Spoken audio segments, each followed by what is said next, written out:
Bonjour mes petits padawans de la cuisine, on se retrouve aujourd'hui pour une nouvelle recette en vidéo et on va réaliser un cake à la coco. Pour commencer notre recette, nous aurons besoin de 3 jaunes d'œufs auxquels j'ajoute 150 g de sucre et un sachet de sucre vanillé. On mélange les jaunes et le sucre pour éviter qu'ils ne brûlent. On va légèrement les battre jusqu'à temps qu'ils blanchissent légèrement. Donc je vais faire ça quelques secondes et on se retrouve. Et voilà, ils sont légèrement blanchis, c'est ce qu'on veut obtenir. À ce stade-là, on s'arrête. On ajoute un demi-sachet, donc 6,5 g de levure chimique. 5,5 g, excusez-moi, c'est 11 g. Et 160 g de farine.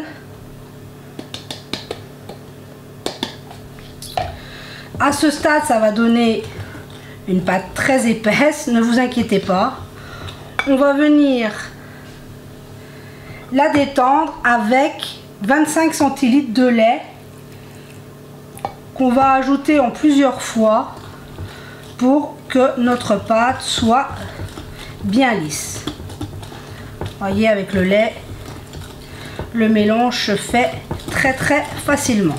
Donc là, hop, j'ajoute le reste. Je mélange jusqu'à temps que ma pâte soit jolie. Donc là, c'est parti.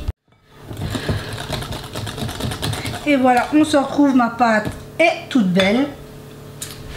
Vu qu'on fait un cake à la coco, 100 g de coco râpé. Si vous voulez un côté encore plus goûteux, ajoutez du lait de coco. Moi ici j'en ai pas, j'ai fait avec du lait traditionnel. Donc ici on obtient une très jolie pâte.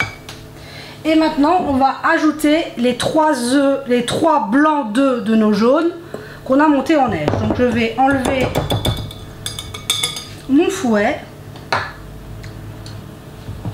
et passer à la spatule et on va les ajouter délicatement en 2 fois en soulevant bien la préparation. Voyez, on soulève bien.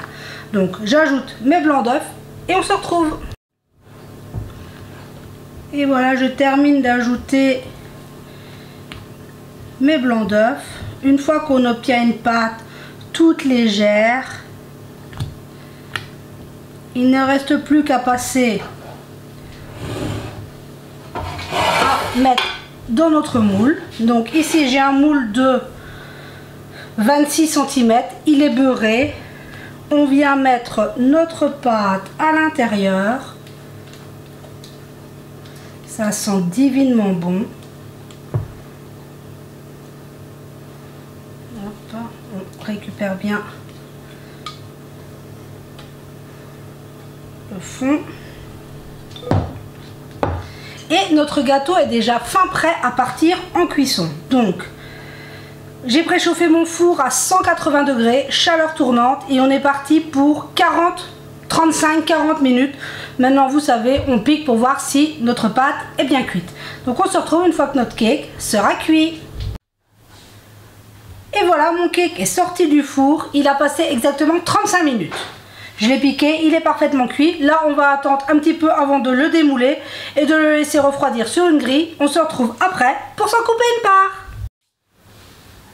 Et voilà, on se retrouve. Mon cake a eu le temps de refroidir. Regardez-moi ce moelleux, il est vraiment magnifique.